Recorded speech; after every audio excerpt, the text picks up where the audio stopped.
But why should he be excluded?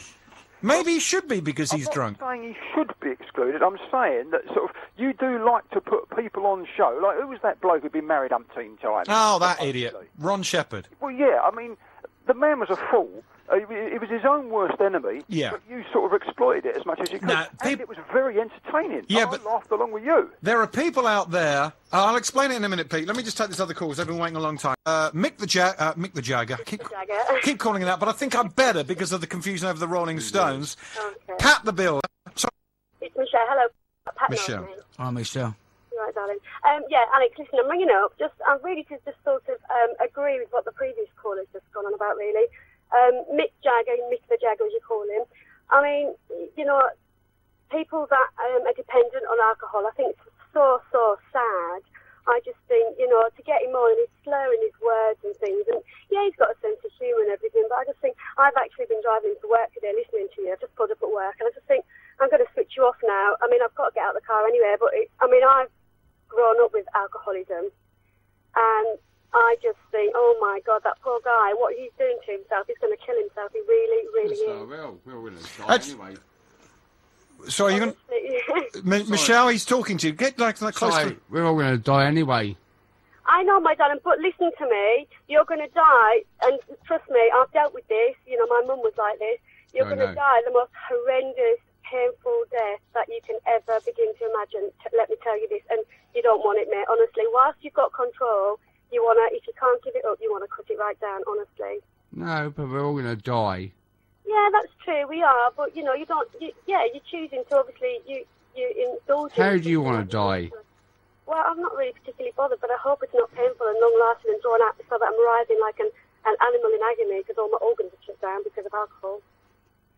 Oh, don't worry, you might as well go down, you know, with a... All right, then. She's speaking from experience. A laugh and a It's not a laugh, it's not a laugh. She's speaking from experience. I am, darling, I am. Listen to me. My mum is 48 years old, okay? My mum was drunk since she was 16. My childhood, my mum has been an alcoholic all through my childhood, and it's horrendous, you know. I hope you haven't got children, and I don't mean to take that the wrong way, and if you have, I really hope they're not around you when you're like this, because you don't understand the impact that it's going to impact your children in the future, trust me, or anyone that deals with you or lives with you, honestly. It's horrendous, and I don't want to put a dampener on your phone, Alex, if you're listening, because, you know, it's all bad. Well, you've just shot yourself in the foot, Michelle, and I'll tell you why you've shot yourself in the foot. There you are saying, I don't want to speak about this, and you've come on and given us... I would no longer be listening to the show, because the guy, I actually get embarrassed for the guy. I just think, oh my God. You know, I'm not saying that... You see where she's coming from, Alex? Yes, of course I can see where she's coming from. And listen, I'm ringing up. At the end of the day, I don't care. I'm ringing up because I just think, oh my God, this guy doesn't know. He either doesn't know or he doesn't care, basically, what he's doing to himself. And honestly, he's gonna have a horrendous ending, and it's awful. And I'm just saying, if he's got any control and he doesn't want to go that way, then, you know, he has to sort of deal with it. And if he's not bothered, he's not bothered. You know, he can take my advice and shove it up his backside, can't he, basically? All right. Well said. Thank you very much. All right, Mick, how old are you, Mick? 43. You're 43? Yeah. Are you really 43? Yeah. What year were you born? 1964, 5264. Right, okay, because you look... How old does he look? 52, 53? No, not. Looks a lot older than me. Yeah. Who's that? Well, I'm 45, and I think I look younger than you, and I don't particularly look young for my age. Are you married? No. Have you got kids? No. Right. So he's actually only got himself to look after. Yeah, but look, you know, I'm 49 and he looks like me dad. Looks like a what? Looks like a what? A day? Now, Don't worry. You told us before, Mick, why you started drinking, and this was about 5 years ago. Why did you remember what you told me? Yeah. What did you tell me? Why did you start drinking? After girlfriend, after 5 years. Yeah. Out of a broken heart. He started drinking because of a broken heart. See, I think that's Weren't sad. the answer, though, was it? No, it probably isn't the answer. But I don't see why people like Mick, yet you're outrageous drunks, you're violent drunks, you're nasty drunks. Maybe they should be excluded. And I'm not trying to, you know, this is not Jeremy Kyle or Trisha. I'm not trying to do that. I'm just invited the bloke in because he came all the way over and bought me some Easter eggs. I understand that. And it may have messed up your phone in. Yeah, but to the listener... Oh, sorry. To the listener or the viewer on Silent TV, it would look like you've set it up, wouldn't it? Mick. No, I'm not saying that you have, but to the listener and the viewer, it would look like you've set it up. Well, maybe. But you know I haven't set it up, Simon. We've got Simon, the producer, over here. Especially people who know you from old. Well, yeah. And the thing is, Pat, that you like a drink.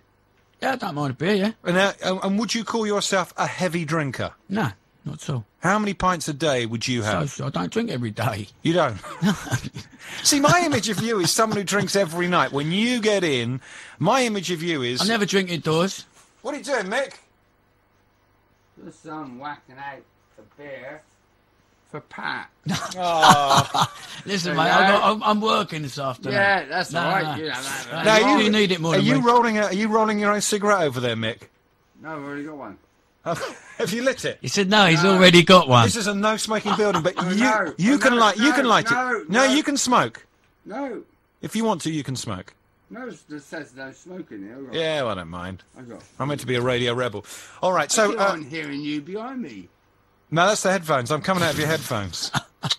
See, he's sweet. Mick is a sweet guy. 01983822200. If you think we should get rid of Mick the Jagger from this show, phone us. If you think we should keep him on the show, phone us. What did you want to talk about today, Pat? Because you're our guest. A bit late now, isn't it? No, the show's gone. Eh? Well, I was going to say about the Queen being abused about slavery that happened yesterday. Right. Someone demanding an apology for her, which I think is ludicrous. Okay, this is a black gentleman who went up to her and... should be arrested. Right, okay. Absolutely. Instead of that, he was quietly led from... what was it? Where was it? What's some cathedral, wasn't it? Oh, but he was quietly led away with kid gloves, where in all fairness, anyone else there would have been beaten. Basically, and dragged out of there by their ears. So you're saying because of his colour, he was treated, say, better than a white guy would have been treated if he had done that to the Queen? Why should the Queen apologise for something that happened 200 years ago, that long before she was born, you know what I mean? OK, line one, who's this? Hello, it's Henry. Hello, Henry. Hello, Pat. Hello, mate. Mick. All right.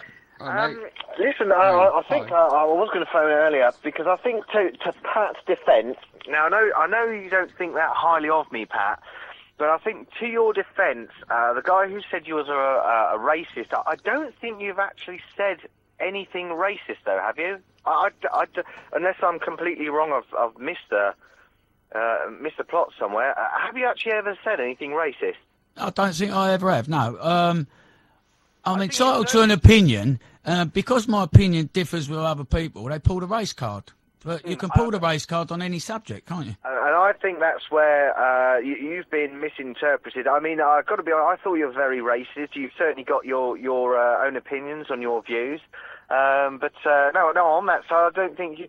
But saying that, Pete was mentioning about the stab vest and the gun crime and that. I mean, obviously the way society has gone is terrible. You look at there's a program on the other day for the 70s, and a totally different world there. Why do you think there's so much gun crime and stab vests and all that kind of thing? Well, a lot of people put it down to video games and that sort of thing, but which is another subject I was going to bring up, actually. Children just do not grow up the same way as they did 20 years ago, 25, 30 years ago. They don't climb trees anymore. You know, they don't play hide and seek. They don't do all the things that children used to do. Because society's so dangerous now, Henry. You don't let your kids out. That's right. It's certainly changed. But we were actually, me and my new partner, we were watching the TV the other night, and she called me in. I was on the internet. I was very busy working. And there was something from the 70s, and guys from the 70s and the women there, they were like about in their 20s, these people. They'd look, you know, it's like another world. It really is. And the country then was a totally different country. Pat, we've had emails in today about you carrying a shooter. Did you hear the one I read out earlier? I was at the B&Q Burger Wagons. I didn't hear it. Oh, right. I just heard the end bit about a red jag or something, Swanee Man Shankly. Let me see if I can get it here. Ah, here it is. Let me just read this out. It says,